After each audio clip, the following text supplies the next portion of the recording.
critical thing is the realization that everything is accelerating so quickly.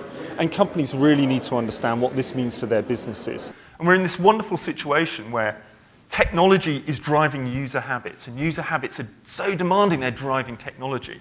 And the challenge that we have is in the B2B space is that this is being driven by consumers.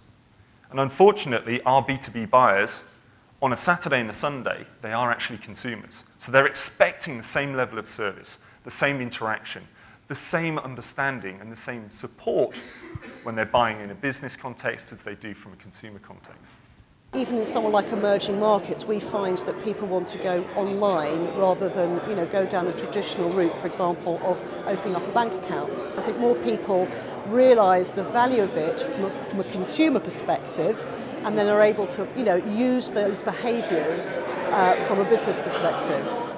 Some years ago, when you're doing websites, you have to have all this talk about what's the content management system and what's the platforms and all this and that. This spring, when we were talking about it, they didn't care.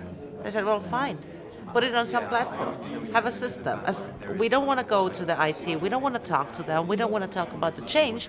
We just want the website to be doing the things that we want. And I think in parts of it, we just, getting away from technology in a sense that there's workable solutions. As long as you have something which is workable and which we can use, we're fine with it.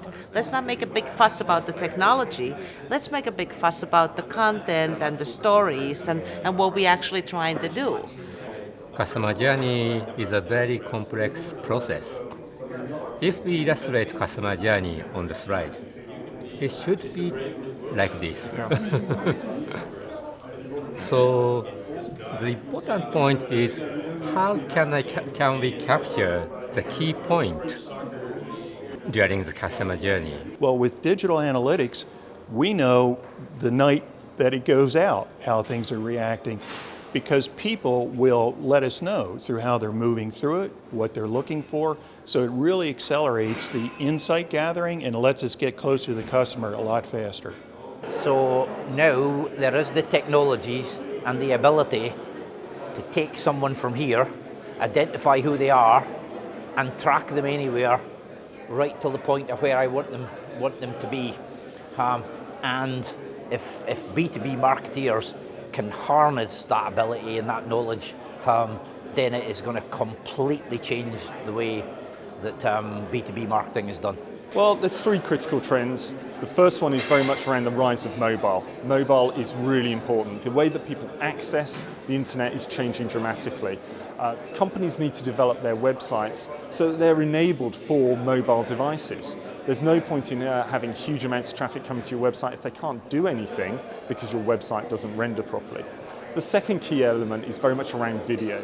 We're seeing a huge amount of evidence that video is the preferred form of content for senior execs in businesses. Forbes research shows that it's over a quarter of senior execs prefer to consume video content than content in any other form. Your client, your audience are able also to look at your video at home with their tablets, maybe during weekend, maybe in the garden. So don't talk to them at the office. You talk to them when they are relaxing, and you are more able to use creativity to make their emotion listen to your messages. It's not only a B2B approach in the office, it's using its feeling to make your message come across. Video wasn't a big business-to-business tool, now it is the business-to-business tool. The final element is very much around social. B2B buying has always been about dialogue. It's all been about, what do my peers think about this company? Spending time with the reseller or the vendor themselves. That conversation is now just taking place online as opposed to just purely face-to-face.